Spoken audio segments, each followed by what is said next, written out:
Hi friends, welcome to Shrimati Kumari Telugu audio stories.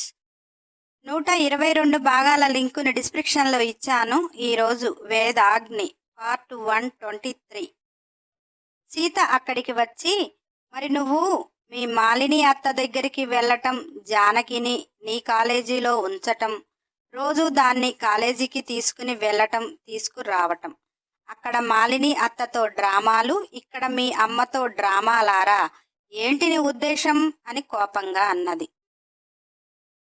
Kalyan, అత్త, అప్పుడు నిన్ను అమ్మకు చెప్పొద్దు అన్నాను, కానీ అమ్మకు తెలిసిపోయింది. ఇప్పుడు అమ్మకు అంతా తెలుసు అంటుంటే సీత, నేను చెప్పానా, రుద్రిక చెప్పేస్తుంది అని అన్నది. రాగిని, సీత, రుద్రిక నాకేం చెప్పలేదు, తెలిసింది వేరే విధంగా అన్నది. సీత, అదేంటి వదినా, ఆ రోజు వాడు నాకు రుద్రికకు మాత్రమే చెప్పాడు, నేనెప్పుడు నీ దగ్గర అనలేదు. రుద్రిక చెప్పలేదు అంటున్నావు, మరి నీకెలా తెలిసింది అన్నది. కళ్యాణ్ చెప్పబోతుంటే రాగిని, సీత, ఇంకొన్ని రోజులు ఓపిక పట్టు, వాడికి కష్టసుఖం అన్నీ తెలియాలి అని వాడిని దూరంగానే పెంచాము. వాడు కూడా మనిషే కదా, వాడి మనసును అర్థం చేసుకున్న వాళ్ళు వాడికి అండగా ఉంటూ వాడి మనసును తెలుసుకుని నాకంటే కూడా ఆదరించిన ఒక అమ్మ వాడి జీవితంలో ఉంది. ఇప్పుడే ఆమె గురించి చెప్పలేను, టైం వచ్చినప్పుడు నీకే తెలుస్తుంది అంటుంటే సీత, వదిన, వాడి జీవితము సంతోషంగా ఉండటమే మనకు కావాలి. అన్నయ్య ప్రాపర్టీ మొత్తం వాడికే రావాలి. తోడబుట్టిన అక్క అయినా కానీ నాకు మాలినీదేవిని చంపేయాలి అన్నంత కోపంగా ఉంది. ఆ రోజు రక్త సంబంధం అని ఆలోచన లేకుండా నిన్ను, కళ్యాణ్ని, నన్ను రోడ్డున వేసిందే కాకుండా రఘు ద్వారా కూడా మన చేత సంతకం పెట్టించుకుంది. నేను అనుభవించాల్సిన ఆస్తి నాకు రాకపోయినా పర్వాలేదు, కానీ అది మొత్తం వీడికి చెందాలి అని రగిలిపోతుంటే రాగిని, ఆమె ఏం చెయ్యాలి అన్నా దేవుడు మన అందులో ఉండి వేద్ అన్నయ్య ద్వారా మనం సంతోషంగానే ఉన్నాము కదా. మరొక విషయం, మీ అక్క కబురు పంపించింది, జానకినికి వీడికి ముహూర్తాలు పెట్టించుకుందాము అని అనగానే సీత, ఎందుకు, వీడి మెడకి కుక్క బెల్ట్ కట్టేసి ఆమె కాళ్ళ దగ్గర పెట్టుకోవటానికటనా? అరే కళ్యాణ్, నీకు పెళ్లి కాకుండా ఉన్నా వచ్చిన నష్టం లేదు, పెళ్ళం లేకపోయినా వచ్చిన నష్టం లేదు, కానీ నువ్వు మాత్రం జానకిని పెళ్లి చేసుకుని దాని చెప్పు చేతల్లో ఉంటే నేనైతే నిన్ను ఇక మాకు లేవు అని వదిలేసుకుంటారా? తోడబుట్టిన అక్క అయినా కానీ దానిపై నాకున్న కసి ఎలా తీరుతుందో కూడా తెలియటం లేదు అని రగిలిపోతుంటే రాగిని, సీత, నీకు ప్రాపర్టీ ఒకటే చెందలేదు, కానీ నా లైఫ్ని ఎంత ఆడుకొని ఎంతలా దిగజార్చిందో నీకు తెలియదు. నా మనసులో ఆ బడబాగ్నిని పెట్టుకొని ఆ అగ్నితో దాన్ని కాల్చేయాలి అని నీకంటే ఎక్కువగా చూస్తున్నా. అంత పట్టుదలగా లాయర్ని అయింది జానకిని పెళ్లి చేసుకోకుండా వాడి ప్రాపర్టీ ఎలా వాడికి రావాలి అని. అయినా మనం నిర్ణయం తీసుకుంటే బాగోదు. వేద్ అన్నయ్య ముందు ఈ సమస్య పెడదాం, ఏం చెప్తాడో అని రాగిని అన్నది. అరవింద్, వాడేం చెప్తాడు, హ్యాపీగా ఉన్న ఫ్యామిలీలు అన్నీ, వాడి ప్రాపర్టీ వాడికి వస్తుంది, జానకిని పెళ్లి చేసుకుంటే ఏ గొడవ ఉండదు కదా అంటాడు అనగానే రాగిని, అన్నయ్య ఆ మాట అంటే రుద్రిక ఏం మాట్లాడుతుందో తెలియాలి కదా అన్నది. అరవింద్, అదేం మాట్లాడుతుంది, చిన్నపిల్ల అనగానే రాగిని నవ్వుతూ, వయసులో చిన్నపిల్లేమో కానీ వేద్ అన్నయ్య తెలివితేటలు దాని దగ్గర మహామెండుగా ఉన్నాయి. నేను చాలా కేసులు దాంతో డిస్కషన్ చేసి గెలిచాను తెలుసా. వేలికేస్తే కాలికేయాలి అంటది, కాలికేస్తే వేలికేయాలి అంటది, దాని దగ్గర నేర్చుకున్నాను అటువంటివన్నీ అన్నది. అరవింద్, అత్తా కోడళ్ళు న్యాయంగా పోరాడి తీసుకుని రావటానికి అక్కడ ఉంది మాలినీదేవి కాదు, మాలిని దెయ్యం. ఒకే రోజు 40 మందిని నిర్దాక్షిణంగా, మేకలు కోళ్లను కూడా అంత సింపుల్గా కోయరనుకుంటా, మళ్ళీ చిన్న క్లూ కూడా లేకుండా. మేము కేసులు పట్టుకుని ఆధారాలు తెస్తే మీరక్కడ కూర్చొని వాదిస్తారు. ఆధారాలు కూడా మాయం చేసే మహామాయలాడి ఆ మాలినీదేవి. ఆమెను న్యాయపరంగా ఇంపాసిబుల్ అంటే ఇంపాసిబుల్.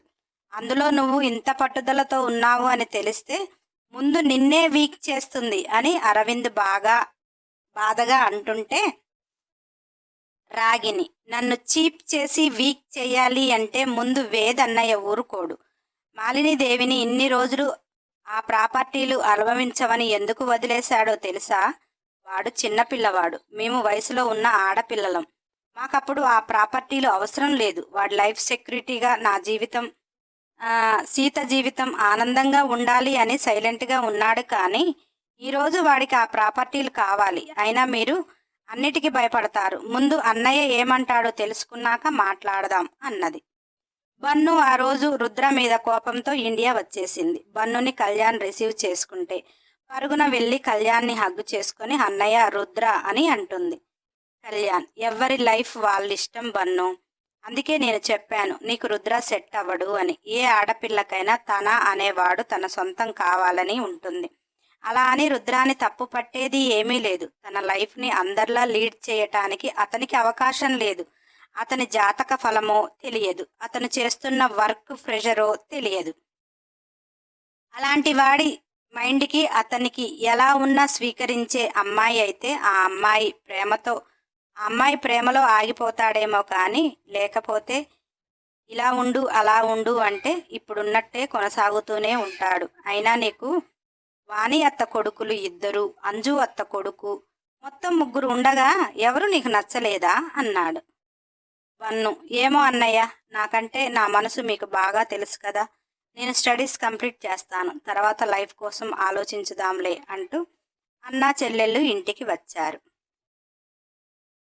బన్నుని ద్రోణ తీసుకువెళ్ళాక కృతిక లిటిల్ని నిద్రపుచ్చుతుంది. మహా వంటగదిలో ఏదో కుక్ చేస్తుంది. రుద్రాకి నైట్ నిద్ర లేదు కదా, టిఫిన్ చేసి పడుకున్నాడు. లంచ్ కూడా చేయలేదు. 4కి లేచి బయటికి వచ్చాడు. బన్ను వెళ్ళేటప్పుడు కనీసం రుద్రాకి కూడా చెప్పి వెళ్ళలేదు. అంత కోపంతో వెళ్ళింది. ప్రశాంతంగా ఉన్న ఇల్లును చూస్తూ అంతా వెతికాడు. వంటగదిలో మహా ఒకతే ఉంది. ఎటు చూసినా ఎవరూ కనపడటంలే. మెల్లిగా వంటగదిలోకి వెళ్ళాడు. వెనక నుంచి మహా సన్నని నడుముని అతని బలమైన చేతులతో చుట్టేశాడు. షోల్డర్పై తలపెట్టి ఎవరూ లేరు, ఎటు వెళ్ళారు అన్నాడు. మహా రుద్ర చేతులపై కొడుతూ, ముందు చేతులు తీయి రుద్ర. అంకుల్ బన్నునే ఫ్లైట్ ఎక్కించటానికి వెళ్ళాడు. ఆంటీ లిటిల్ని నిద్రకి వచ్చాడు అని పడుకోబెడుతుంది. ఏంటి లంచ్ కూడా చేయకుండా పడుకున్నావు? నైట్ నిద్రపోలేదా అన్నది. రుద్ర చేతులు చేసే పని చేతులు చేస్తూనే ఉన్నాయి. మనసులో ఇలా నీ టచ్ నాకు పిచ్చి లేపుతుంటే నిద్ర కూడా వస్తుందా అనుకొని చేతిని కొద్దిగా పైకి అంటుంటే మహా చేతిపై గరిట పెట్టి గట్టిగా కొట్టింది. రుద్ర, అబ్బని అమ్మ ఏం పుట్టిందే నీకు అని చెయ్యిని చూసుకున్నాడు. మహా లేని వాళ్ళ గురించి అనటం తప్పు అన్నది. రుద్ర, ప్రాణాలతున్న వాళ్ళని రకరకాలుగా హింసించటం తప్పు కాదా? కాఫీ పట్టుకునిరా అంటూ కోపంగా బయటికి వచ్చాడు. మహా కాఫీ పెడుతూ నేనేమి హింసించాను అనుకుంటూ, ఓహో, అందరూ ఆయన గారిని చూడగానే బెడ్ పైకి రెడీ అయిపోతున్నారు. నేనేమో నా మీదకు చేరినా నో చెప్తున్నాను అని ఈ మంట కాబోలు అని లంచ్ చేయలేదు అనేసి స్నాక్స్ కాఫీ పట్టుకొని పోయింది. రుద్ర ఏదో మెసేజ్ టైప్ చేస్తూ ఆ స్నాక్స్ తిని కాఫీ తాగాడు. కానీ మహాను మాత్రం చూడలేదు. మహా ఏంటో అంతలా చాటింగ్ అని మనసులో అనుకుని నాకెందుకులే అని తన రూమ్లో బుక్స్ తీసి చదువుకుంటుంది. రుద్ర బయటికి వెళ్ళిపోయాడు. మహాంతి రుద్ర ఏం చేస్తున్నాడు అని బయటికి వచ్చింది. ఎక్కడా కనిపించలే. మహా ఎంతైనా ఆడపిల్ల కదా, అనుమానం ముందు పుట్టి ఆడపిల్ల తర్వాత పుడుతుందంట. అలా ఇప్పటి వరకు గర్ల్ ఫ్రెండ్తో చాటింగ్ చేశాడు. ఆమె రమ్మన్నది, రుద్ర వెళ్ళిపోయాడు అని మనసులో అనుకొని అసహనంగా ఇలాంటి వాడిని నేను మార్చుకోగలనా అనుకుంటూ మహా వచ్చిన దగ్గర నుంచి రుద్ర ఆరాటపడటం చూస్తూనే ఉంది. రుద్ర ఆడవాళ్ళ అందరి దగ్గర అలానే ఉంటాడు అంటే తప్పు. చతుర్మయితో అంత స్నేహం ఉన్నా భవిష్యత్తులో ఒకటిగా బతుకుదాం అనుకున్నా కానీ ఆమెను ఆ దృష్టితో చూడలేదు. బన్నును ఎప్పుడూ చూడలేదు. తనని మాత్రం వచ్చిన దగ్గర నుంచి సతాయిస్తూనే ఉన్నాడు. తన మనసుకు తన తనువు కూడా అతని కోసం ఆరాట పడుతున్నాయి. కానీ ఎవరికైనా ఏ ఆడపిల్లకైనా ఉండేది ఆమె కోరుకున్నవాడు ఆమెకు మాత్రమే సొంతం. అలా రుద్ర మాట కోసం ఎదురు చూస్తుంది. నేను నీకు మాత్రమే సొంతమే అంటాడు అని. అది ఎప్పుడు జరుగుతుందో అనుకుంటుంది. అలా తన పని తాను చేసుకుంటుంది. కానీ ఇక్కడ మహా పప్పులో కాలు వేసింది. రుద్రాకి వచ్చిన మెసేజ్ చాలా ఇంపార్టెంట్. దానికోసమే బయటికి వెళ్ళాడు. ద్రోణ వచ్చాక ద్రోణ తిని పడుకున్నాడు. కృతిక కూడా తింటూ నువ్వు కూడా తిను మహా అన్నది. మహా, ఆంటీ రుద్ర లంచ్ కూడా చేయలేదు, వస్తాడేమో అని వెయిట్ చేస్తున్నా అన్నది.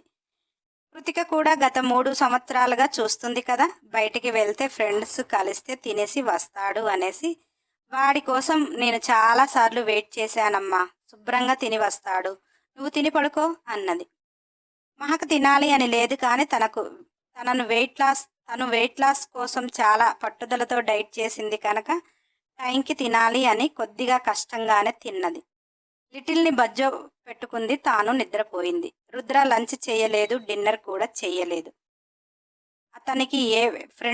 అతను ఏ ఫ్రెండ్తో లేడు. ఒక ముఖ్యమైన పని కోసం వెళ్ళాడు. ఆకలి వేసింది. బయట తినవచ్చు కానీ ఒక్కడిగా తినబుద్ధి కాలేదు. ఇంటికి వెళ్ళి మహా నిద్రపోతే టార్చర్ పెట్టి లేపైనా తనతో కూర్చొని తినాలి. ఎందుకంటే అతను పొందాలి అనుకున్నది ఈరోజు ఖచ్చితంగా పొందాలి అనుకున్నాడు. అంత పట్టుదలగా ఎందుకున్నాడు అంటే రేపటి నుంచి నెల రోజులు అతను ఎవ్వరికీ కనిపించడు. అందుకని ఉన్న ఆ ఒక్క నైట్ డేలో ఫుల్గా పడుకున్నాడు కదా, నైట్ పడుకోకుండా ఏదో ప్లాన్ చేసుకుంటూ ఇంటికి వచ్చాడు.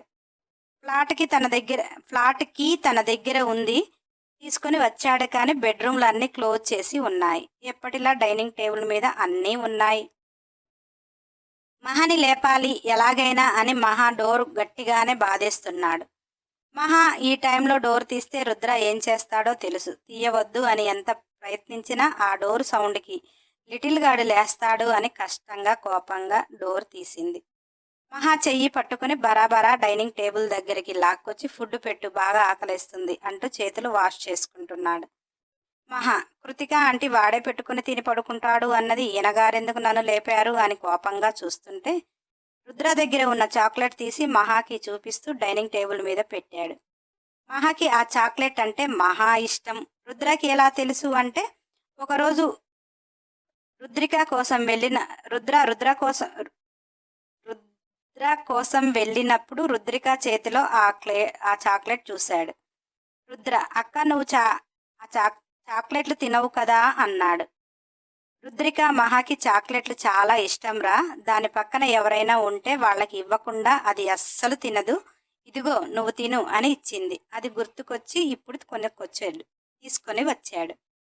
మహా ఆ చాక్లెట్ చూడగానే తనకిష్టమైనది అని రుద్ర తెలుసుకుని తెచ్చాడు అని ఆనందంగా ఉంది. చాక్లెట్ తింటే ఖచ్చితంగా క్యాలరీలు వస్తాయి అని ఆలోచిస్తూ రుద్రాకి ఫుడ్ పెడుతూ నాకు చాక్లెట్ వద్దులే అని అన్నది.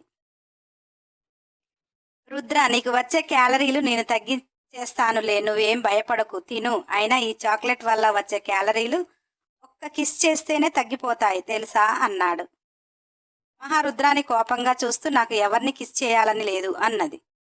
రుద్ర నవ్వుతూ, వెస్టర్న్ కంట్రీలో నువ్వు చేయాల్సిన అవసరం లేదు, ఎవరో ఒకరు నీ లిప్స్ చూస్తే చేసేస్తారు అన్నాడు. మహా, నాకు ఇష్టం లేకుండా టచ్ చేస్తే చెప్పు తెగేదాకా తంతా అన్నది. రుద్ర, అవునా, మరి నిన్నటి నుంచి నేను అంతలా టచ్ చేశాను కదా, అంటే నన్ను ఫీల్ అవుతున్నావు అన్నట్టే కదా, ఏం కాదు, మూసుకొని తిను అన్నాడు. మహా ఇప్పుడు రుద్రతో ఎక్కువ వాదన పెట్టుకోవడం తనకే మంచిది కాదు అనుకుని సైలెంట్గా తినేసి రుద్రాకి పెరుగు వడ్డించి నేను పడుకుంటాను అంటూ లెగుస్తుంటే, నువ్వు డోర్ పెడితే డోర్ బ్రేక్ చేసి నేను అనుకున్నది చేస్తాను. డోర్ పెట్టలేదు అనుకో, నువ్వు నన్ను ఎందుకు అవాయిడ్ చేస్తున్నావు, రీజన్ చెప్తే వదిలేస్తాను. ఏదేమైనా ఈ రోజైతే నీ దగ్గరే పడుకుంటాను అన్నాడు. మహా కోపంగా రుద్రాని చూస్తూ తన రూమ్ డోర్ బోల్ట్ పెట్టాలి అనుకుంది. రుద్ర ఉదయము రిక్వెస్ట్ చేశాడు కానీ ప్రొసీడ్ అయితే అవ్వలేదు కదా, అయినా రీజన్ చెప్తే వదిలేస్తాను అన్నాడు కదా అని సైలెంట్గా పడుకుంది. రుద్ర, ఇది డోర్ బోల్ట్ పెట్టాలి, ఈరోజు దీనికి చుక్కలే అనుకుంటూ తినేసి వచ్చాడు. డోర్ టచ్ చేయగానే ఓపెన్ అయింది. చిలకలా నవ్వుకొని పెదవులు కొరుక్కుంటూ మెల్లిగా మహా పక్కన చేరాడు. మహాని గట్టిగా వత్తేస్తూ, ఇప్పుడు చెప్పు, నీ ప్రాబ్లం ఏంటి? లిటిల్ గాడు బాబుకి ఏం చేశాడు వాడికి తెలియదు, నీకు తెలిసినా నువ్వు చెప్పవు. నీ అందాలు మొత్తం వేస్ట్ చేసుకుని మిస్ అయిపోయిన నైట్లు రిటర్న్ రావాలి అంటే రావు. నువ్వు ఓకే చెప్పు, ఎవ్రీ నైట్ బ్యూటిఫుల్గా చేస్తాను అన్నాడు. మహా, రుద్ర, ఎవ్రీ నైట్ బ్యూటిఫుల్గా ఉంటుంది, చేస్తావు. నా తనువు మాత్రమే తాకగలవు, మనసు లేని ఆ పనికి నేను సహకరించలేను. నీకు కూడా తెలుసు వాడు పుట్టేటప్పుడు నా హార్మోన్స్ ఏ లెవెల్లో ఉన్నాయి అనేది. ఇప్పటికీ అలాగే ఉన్నాయి. నీ టచ్ని నా బాడీ ఫీల్ అవుతుంది, కానీ నాకు కావాల్సింది అది కాదు. ఇన్ని రోజులు కంట్రోల్గా ఉంది, ఈరోజు నా క్యారెక్టర్ పోగొట్టుకోవాలని నాకు లేదు. ప్లీజ్ రుద్ర, నీ రూమ్లోకి వెళ్ళు అన్నది. నెక్స్ట్ ఎపిసోడ్ కోసం సబ్స్క్రైబ్ చేసుకునే వారు ఉంటే చేసుకుని బెల్ ఐకాన్ టచ్ చేసి ఖచ్చితంగా ఒక లైక్ చేయండి, కంపల్సరీ కామెంట్ ఇవ్వండి, వీలైతే షేర్ చేయండి. మన ఛానల్లో కంప్లీట్ అయిన స్టోరీలు చాలా ఉన్నాయి, ప్లేలిస్ట్లో పెట్టాను, నాన్ స్టాప్గా వినండి.